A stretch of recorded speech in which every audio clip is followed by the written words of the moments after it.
Welcome back to our Xero training videos. Following the last video where I walked you through how to create bank transactions and reconcile them from scratch using the create function, I'll now be walking you through how to set up what's known as a bank rule, which will help speed up the reconciliation process as you're working through your accounts. Starting with the bank rec screen where we were in before, the bank rule function is best used on entries such as direct debits or common expenditure where you don't receive an invoice and as such won't be entering it into the system. Using the example I have in front of me, we can see here that every so often we're making the same payments to this same supplier known as Cooper Street Bakery. In this example, we'll assume that this is a travel cost incurred on the road of going to visit clients. To set up a rule to send this expense to the same account every single time, click on the Options button above one of these transactions. You will then see the option to create a bank rule.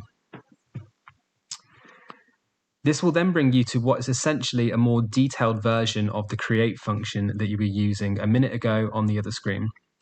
We'll need to tell Xero how to recognize the expense when it comes into our bank account, then where to send it to, and at the very bottom, giving the rule a quick title so it knows also that we can easily find this rule in the future. Starting at the top, we need to tell Xero when money spent on the bank statement matches all of the following conditions, and then we need to identify the supplier that we're paying. Xero automatically will give you a couple of suggestions here based on how the information has been pulled through from Xero, but sometimes bank feeds can adjust slightly the way that they bring your information through. So I'd recommend making this a little bit more generic so that if the tagging on your bank does change, that the bank rules don't all throw out and don't work anymore.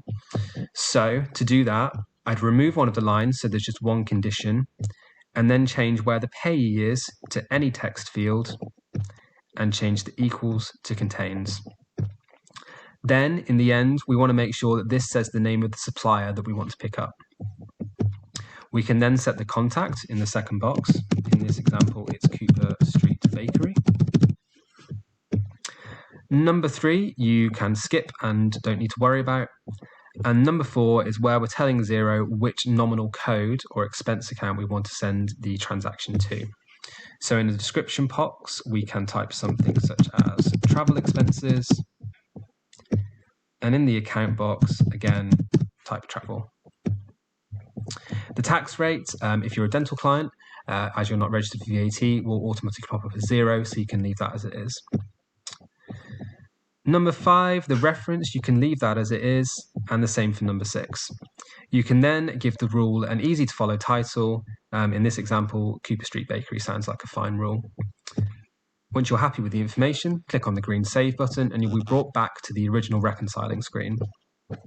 If we now scroll down, on the first Cooper Street Bakery transaction, you'll see that Xero is now applying the rule that we set up and will send it to the account that we want it to go to. You can see that this just means that we have to press the OK button rather than enter all of the details on the create box that we did before. You'll also see that the rule has applied to the transaction on the 1st of April as well. And if there were more transactions after this to Cooper Street Bakery, the rule would continue to apply. So you can see how this can speed up your reconciling, as all you need to do is double check that the rule is the correct one and click OK, and the job is done. That is an introduction and explanation of how bank rules work on Xero and how they can speed up your reconciling each month.